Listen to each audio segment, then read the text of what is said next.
나이가 드니 젊었을 적 느끼지 못했던 것들을 많이 느끼게 된다. 외롭지 않으려면 옆에 사람이 있어야 한다고.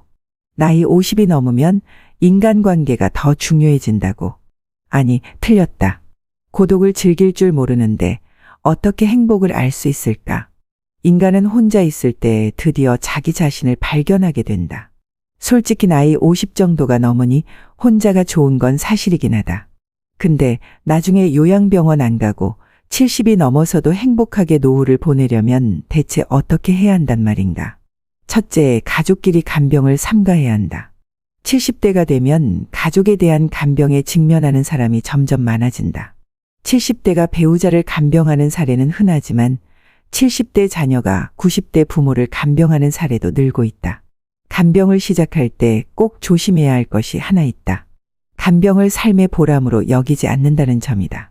70대가 되어 퇴직하면 다른 일이나 특별한 취미도 없는 사람의 경우 간병을 은퇴 이후 삶의 보람으로 여기는 사람이 있다.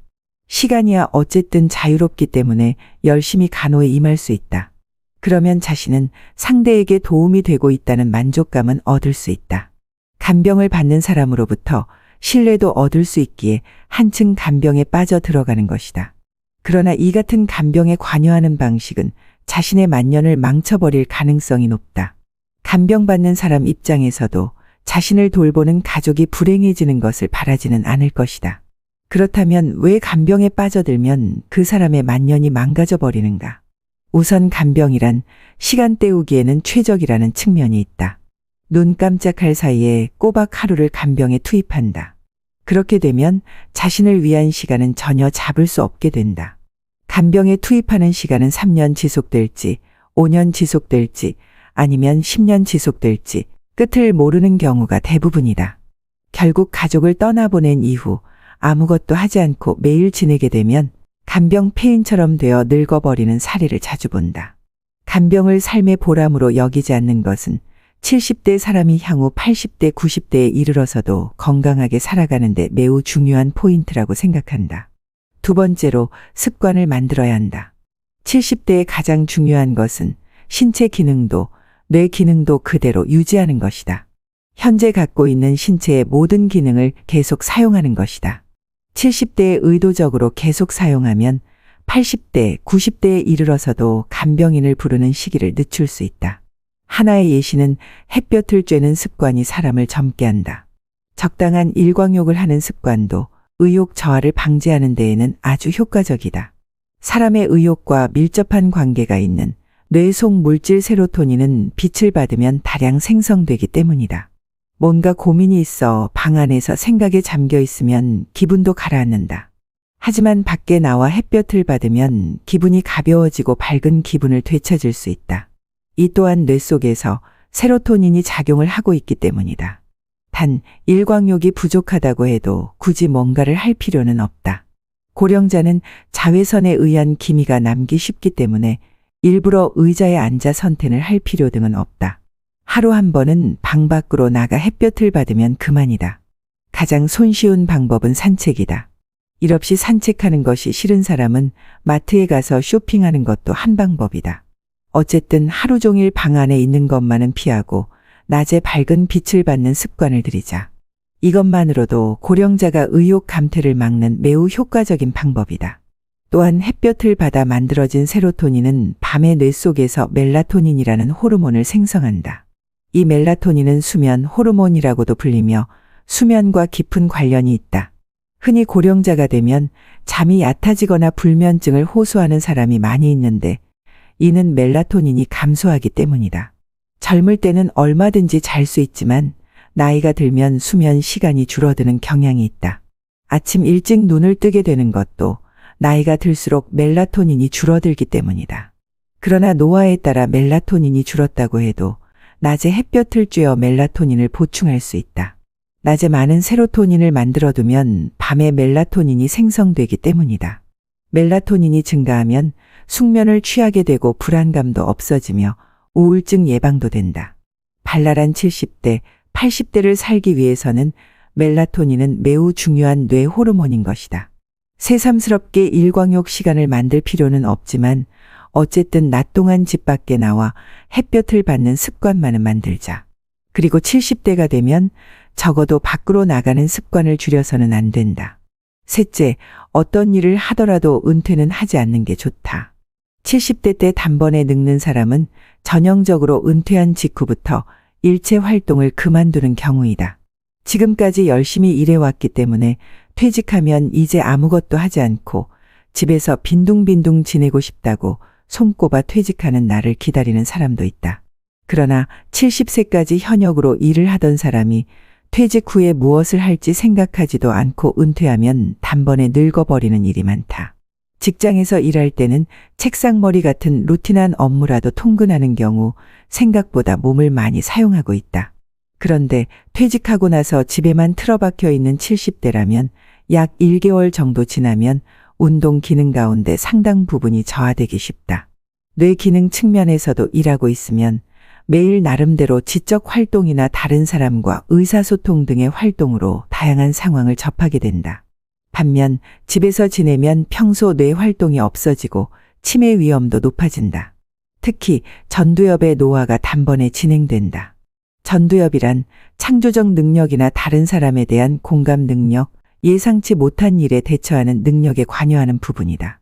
이 부분이 노화되면 어떤 일에도 의욕이 생기지 않고 활동 자체를 귀찮아한다. 운동 기능의 저하와 뇌의 노화가 더욱 가속화될 것이다. 외형적인 인상에서도 발랄한 느낌을 잃은 기운 없는 노인으로 변모하게 된다. 그렇게 되지 않기 위해서라도 조만간 퇴직을 맞이할 단계라면 퇴직 이후 무엇을 할 것인지 미리 준비를 해둬야 한다. 퇴직하고 잠시 쉬었다가 다음에 무엇을 할지 생각한다면 어느새 게으른 생활에 휩쓸려 습관으로 굳어버리는 경우가 허다하다. 70대에도 신체적 기능은 비교적 건강하다지만 전두엽의 노화는 이미 40대부터 진행되고 있다. 퇴직 후도 사회와 관계를 맺는다는 의미에서는 물론 일이 전부는 아니다. 반상회 임원이나 아파트 관리조합의 임원, 취미 모임의 직무를 맡는 것도 좋다. 자원봉사 활동도 퇴직 후에 사회에 참여하는 하나의 선택지이다.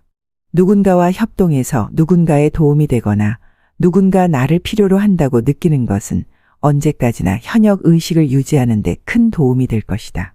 70대가 되면 특히 은퇴 등은 생각하지 말고 현역 의식을 유지하는 것이 중요하다. 그것이 단번에 늙는 것을 막아준다. 그렇다면 가장 중요한 건강관리는 어떻게 해야 할까? 또 한국인의 사망 원인 1위가 암이라던데 노화를 막고 암을 예방할 수 있는 방법은 없는 걸까? 이제부터 책나는 질병 없이 살기로 했다를 통해 구체적인 건강관리법과 암에 대한 진실을 함께 알아보자. 한번 암 조기 검진은 매우 위험하다. 단언컨대 암 조기 검진은 절대로 유일한 방법이 아니다. 그것이 유일한 희망도 아니다. 당신이 유일한 희망으로 조기 진단에 몸을 맡기는 순간 당신은 패배자가 될 것이다. 조기 진단이 암을 부른다. 절대로 받아들이지 마라. 불안에 떨며 의자에 앉아서 암이 당신을 병들게 하기 전에 반드시 검진을 받아야 한다는 것은 헛된 희망이다. 세상을 떠들썩하게 했던 베스트셀러 저자이자 양심이사인 존 맥두걸 박사의 이야기를 들어보자. 매년 암 증가율은 현미경을 사용해야 보일 정도로 숨겨져 있다. 그들은 조기 검진이 사람의 생명을 살리는데 성공하지 못했다는 사실을 숨기고 있다. 솔직히 말해서 조기 검진으로 이익을 얻는 대부분의 사람들은 의사들이고 병원들이다. 조기 검진은 당신에게 더 빨리 더 자주 병원과 의사를 찾아가도록 유인한다. 당신은 선한 뜻으로 가면을 쓴 이 시스템을 통해서 더 짧은 삶을 살게 될 것이고 더 고통스러운 삶을 지탱할 뿐이다. 점점 더 작은 암세포를 추적해내는 기술이 발전하면서 한편에선 진심을 가진 연구자들이 그들의 목소리를 높이기 시작했다. 암세포를 의사가 조기 검진으로 발견해서 위협을 가하지만 않으면 암세포는 크게 자라지도 않고 위험하지도 않다는 수많은 연구 결과에 대해 사람들이 눈을 크게 뜨고 바라보기 시작했다. 중년이나 노인들의 시체를 부검해 보아도 모든 사람의 몸에서는 암세포가 발견된다. 초기에 어떤 암세포가 위험하고 어떤 암세포는 위험하지 않다고 단언할 수 있는 사람은 없다. 우리는 지금 무절제한 약품의 홍수 속에 살고 있다. 적절한 약품을 몸속에 집어넣는 것만이 우리를 구원할 수 있다는 위험한 약물 문화 속에 살고 있다. 바로 그것이 질병 예방의 진정한 의미를 찾으려는 우리의 시선을 가리고 있다. 얼마 후에 누군가 호련히 안개를 뚫고 나타나 유방암을 완전히 예방할 수 있는 약품이나 주사가 나타나길 우리는 기다리고 있다. 그러나 당신은 그 허연 수염의 도사가 두 손에 들고 나타난 약물을 구입하는 순간 비싼 대가를 치르고 후회하게 될 것이다. 어떤 약품이나 주사제도 나쁜 생활 습관 때문에 생긴 피할 수 없는 결과물을 예방하거나 치료할 수 없다. 설령 몇십 년 후에 그런 기적이 나타난다 해도 지금 당장 당신이 취할 행동은 없다. 확고부동한 지식과 지혜로 무장하시고 그 신념이 당신의 몸을 지배하도록 하시라. 당신의 주머니를 노리는 제약산업으로 하여금 당신의 몸을 지배하지 못하게 하시라. 두 번 의사도 암을 모른다. 하버드 의대 교수인 수잔 러브 박사는 암에 대해 이렇게 말했다. 솔직히 암의 원인을 모른다. 더욱이 암의 원인을 규명할 단서조차 갖고 있지 않다. 의사들은 치료법을 모른다. 실제로 너무도 많은 연구비가 유방암 치료에 투자되고 있는데도 불구하고 치료법은 발견되지 않고 있다. 유방암 진단을 받은 여성들은 질병 그 자체에 힘겨움뿐만 아니라 모두가 알고 있는 끔찍한 치료 과정을 거쳐야 한다. 미유방암재단의 담당국장인 안드레아 마티는 수술과 방사선 치료와 화학요법 등으로 몸을 찢고 태우고 독약을 주입하는 것이 암치료의 정석으로 자리 잡고 있는데 그것들은 단지 암을 키울 뿐이다라고 비판을 멈추지 않고 있다. 3번 의사들의 위험 마케팅에서 탈출하라. 미국의 의료사업 시장 규모는 2007년 기준으로 2조 달러를 뛰어넘었다. 이에 0을 12개나 더 붙여야 한다. 하루로 치면 540억 달러가 넘는다. 얼마나 많은 환자 군단이 병원이라는 조직을 유지시키기 위해 정신을 놓고 빨려 들어가는지 당신은 알고 있는가? 우리는 건강에 대한 모든 것을 의사가 대답해 줄 수 있다고 믿는 이상한 사회에 살고 있다. 의사는 그들이 아는 것만 알 뿐이다. 그런데도 우리는 의사가 건강에 대한 모든 것을 꿰뚫고 있으며 치료할 수 있다고 믿는다. 암은 미국인의 사망 원인 2위이자 한국인의 사망 원인 1위다. 매년 50만 명 이상이 암으로 사망한다. 더욱 끔찍한 것은 수백만의 사람들이 미리 예방하면 아무 일도 아닌 일 때문에 지금도 병실에서 가족과 친척들의 돈을 갉아먹으면서 죽어가고 있다는 사실이다. 암의 검진과 투약과 수술이라는 관습적인 의료행위는 매우 상업자본주의적인 의료행위다. 4번 사람들은 암에 대해 오해하고 있다. 암은 몸의 어느 부분에서 발견되더라도 그냥 암이다. 암세포는 미친 세포이며 몸의 어느 부분에서도 발견될 수 있다. 몸의 어느 장소에서 발견되느냐에 따라 이름이 달라질 뿐이라는 것이다. 사람들은 유방암, 전립선암, 대장암 등이 서로 다른 곳에서 발견되는 서로 다른 병이라고 생각한다. 담배를 많이 피면 폐암에 많이 걸리고 짠 음식을 많이 먹으면 대장암에 많이 걸리고 지나친 육류의 섭취는 유방암의 원인이 된다는 식이다. 다시 말하지만 절대 그렇지 않다. 암은 몸의 어느 부분에서 발견되더라도 암일 뿐이다. 하지만 우리가 사는 자본주의는 끊임없이 항목을 나누어 가면서 성장한다. 병원과 의사도 병명을 세세하게 분열해야만 병원 확장이 가능하다. 5번. 건강에는 음식이 전부다. 가벼운 감기에서 암까지 모든 질병에는 수많은 원인들이 서로 연관되어 있다. 음식, 공기, 물, 운동, 휴식과 수면, 햇빛, 인간관계, 자존감과 내적 평화 그리고 정신적인 면까지 모두 관련되어 있다. 이 모든 요소들이 서로 얽혀서 질병으로 작용하기도 하고 팔팔한 건강으로 작용하기도 한다. 그러나 여기서 가장 중요한 것은 의심할 여지 없이 마시는 물과 먹는 음식이다. 지금까지의 그런 책 70세가 노아의 갈림길과 나는 질병 없이 살기로 했다에서 가져왔다. 100세 인생이라는 말이 나온 지도 꽤 된 것 같은데요. 이제 100세 시대는 예전처럼 꿈 같은 얘기가 아닙니다. 하지만 건강하고 튼튼하게 100세까지 살기란 쉽지 않죠. 그렇기 때문에 우리는 일찍이 행복하게 또 건강하게 노후를 보낼 수 있는 방법을 공부하고 배워야 합니다.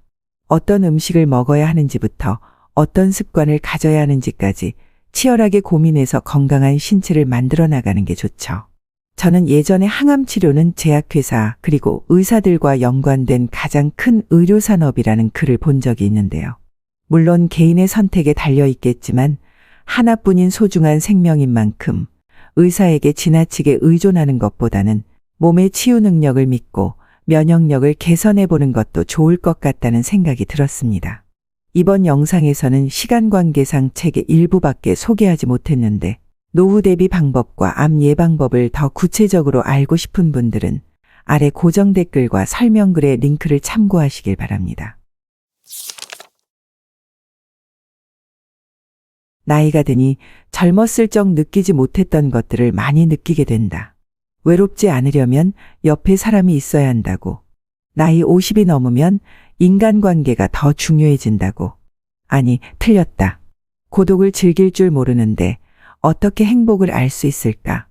인간은 혼자 있을 때 드디어 자기 자신을 발견하게 된다. 솔직히 나이 50 정도가 넘으니 혼자가 좋은 건 사실이긴 하다. 근데 나중에 요양병원 안 가고 70이 넘어서도 행복하게 노후를 보내려면 대체 어떻게 해야 한단 말인가? 첫째, 가족끼리 간병을 삼가해야 한다. 70대가 되면 가족에 대한 간병에 직면하는 사람이 점점 많아진다. 70대가 배우자를 간병하는 사례는 흔하지만 70대 자녀가 90대 부모를 간병하는 사례도 늘고 있다. 간병을 시작할 때 꼭 조심해야 할 것이 하나 있다. 간병을 삶의 보람으로 여기지 않는다는 점이다. 70대가 되어 퇴직하면 다른 일이나 특별한 취미도 없는 사람의 경우 간병을 은퇴 이후 삶의 보람으로 여기는 사람이 있다. 시간이야 어쨌든 자유롭기 때문에 열심히 간호에 임할 수 있다. 그러면 자신은 상대에게 도움이 되고 있다는 만족감은 얻을 수 있다. 간병을 받는 사람으로부터 신뢰도 얻을 수 있기에 한층 간병에 빠져 들어가는 것이다.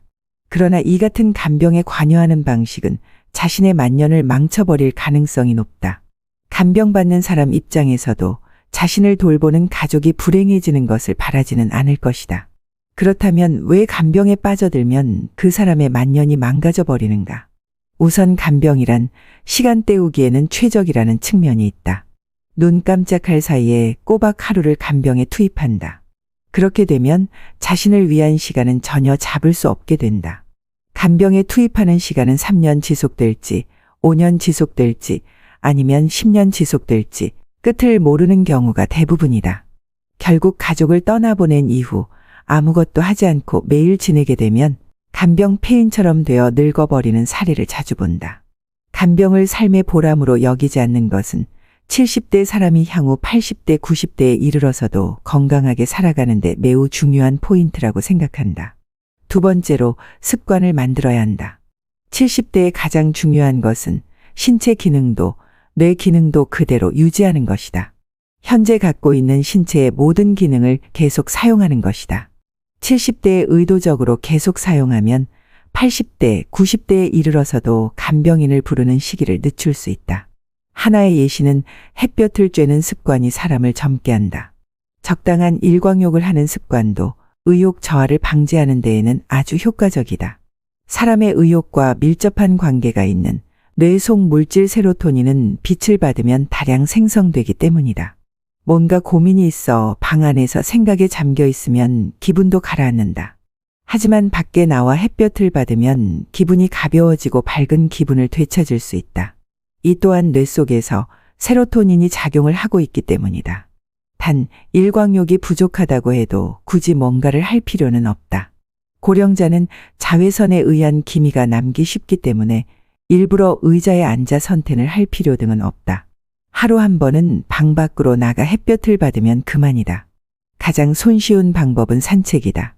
일 없이 산책하는 것이 싫은 사람은 마트에 가서 쇼핑하는 것도 한 방법이다. 어쨌든 하루 종일 방 안에 있는 것만은 피하고 낮에 밝은 빛을 받는 습관을 들이자. 이것만으로도 고령자가 의욕 감퇴를 막는 매우 효과적인 방법이다. 또한 햇볕을 받아 만들어진 세로토닌은 밤에 뇌 속에서 멜라토닌이라는 호르몬을 생성한다. 이 멜라토닌은 수면 호르몬이라고도 불리며 수면과 깊은 관련이 있다. 흔히 고령자가 되면 잠이 얕아지거나 불면증을 호소하는 사람이 많이 있는데 이는 멜라토닌이 감소하기 때문이다. 젊을 때는 얼마든지 잘 수 있지만 나이가 들면 수면 시간이 줄어드는 경향이 있다. 아침 일찍 눈을 뜨게 되는 것도 나이가 들수록 멜라토닌이 줄어들기 때문이다.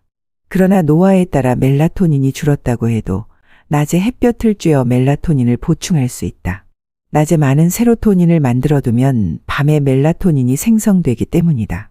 멜라토닌이 증가하면 숙면을 취하게 되고 불안감도 없어지며 우울증 예방도 된다.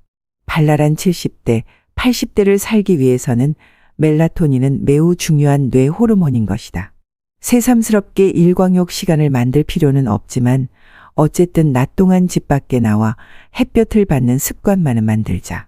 그리고 70대가 되면 적어도 밖으로 나가는 습관을 줄여서는 안 된다.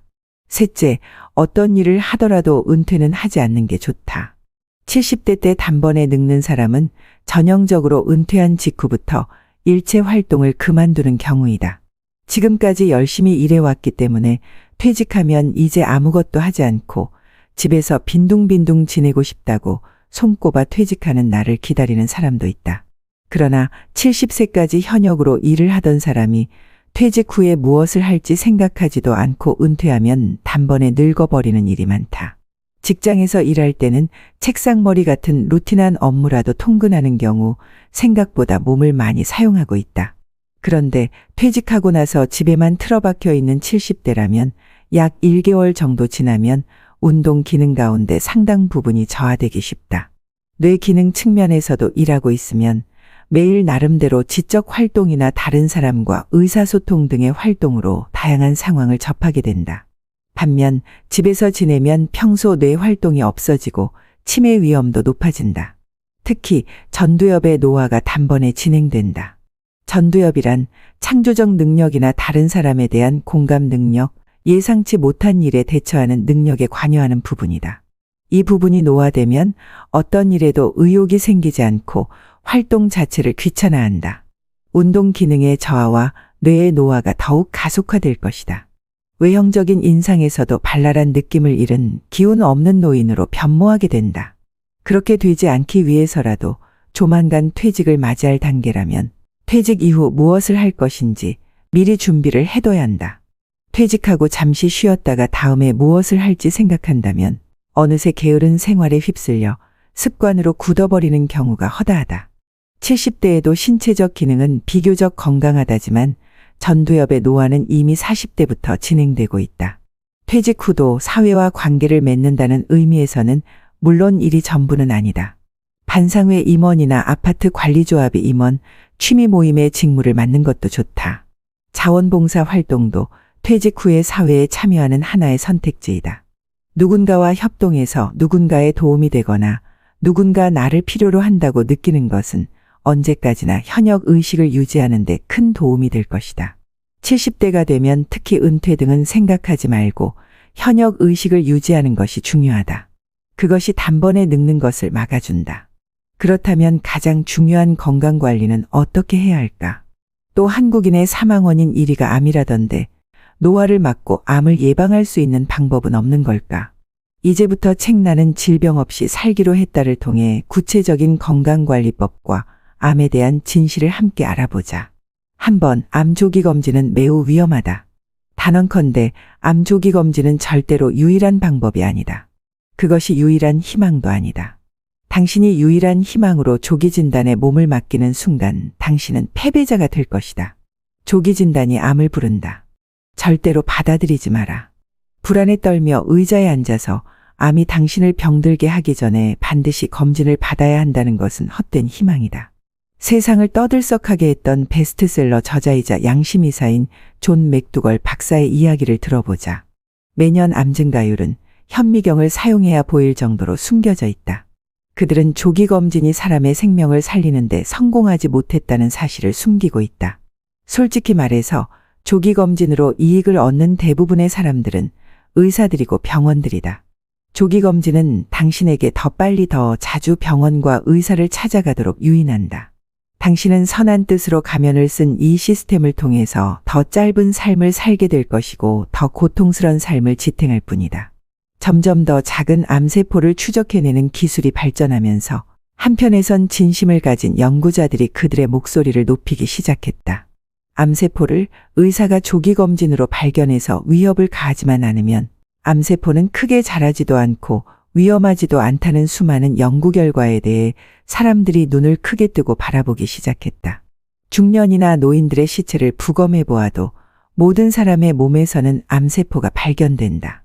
초기에 어떤 암세포가 위험하고 어떤 암세포는 위험하지 않다고 단언할 수 있는 사람은 없다. 우리는 지금 무절제한 약품의 홍수 속에 살고 있다. 적절한 약품을 몸속에 집어넣는 것만이 우리를 구원할 수 있다는 위험한 약물 문화 속에 살고 있다. 바로 그것이 질병 예방의 진정한 의미를 찾으려는 우리의 시선을 가리고 있다. 얼마 후에 누군가 호련히 안개를 뚫고 나타나 유방암을 완전히 예방할 수 있는 약품이나 주사가 나타나길 우리는 기다리고 있다. 그러나 당신은 그 허연 수염의 도사가 두 손에 들고 나타난 약물을 구입하는 순간 비싼 대가를 치르고 후회하게 될 것이다. 어떤 약품이나 주사제도 나쁜 생활 습관 때문에 생긴 피할 수 없는 결과물을 예방하거나 치료할 수 없다. 설령 몇십 년 후에 그런 기적이 나타난다 해도 지금 당장 당신이 취할 행동은 없다. 확고부동한 지식과 지혜로 무장하시고 그 신념이 당신의 몸을 지배하도록 하시라. 당신의 주머니를 노리는 제약산업으로 하여금 당신의 몸을 지배하지 못하게 하시라. 2번 의사도 암을 모른다. 하버드 의대 교수인 수잔 러브 박사는 암에 대해 이렇게 말했다. 솔직히 암의 원인을 모른다. 더욱이 암의 원인을 규명할 단서조차 갖고 있지 않다. 의사들은 치료법을 모른다.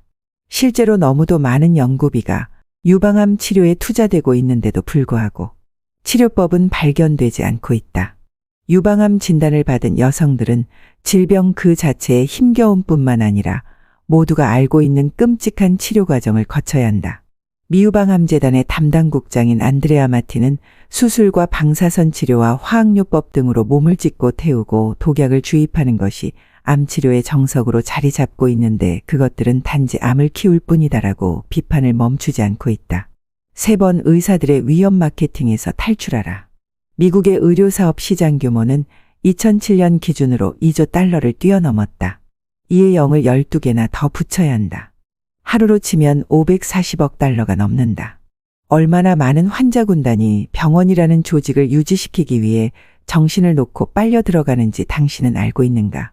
우리는 건강에 대한 모든 것을 의사가 대답해 줄 수 있다고 믿는 이상한 사회에 살고 있다. 의사는 그들이 아는 것만 알 뿐이다. 그런데도 우리는 의사가 건강에 대한 모든 것을 꿰뚫고 있으며 치료할 수 있다고 믿는다. 암은 미국인의 사망 원인 2위이자 한국인의 사망 원인 1위다. 매년 50만 명 이상이 암으로 사망한다. 더욱 끔찍한 것은 수백만의 사람들이 미리 예방하면 아무 일도 아닌 일 때문에 지금도 병실에서 가족과 친척들의 돈을 갉아먹으면서 죽어가고 있다는 사실이다. 암의 검진과 투약과 수술이라는 관습적인 의료행위는 매우 상업자본주의적인 의료행위다. 4번 사람들은 암에 대해 오해하고 있다.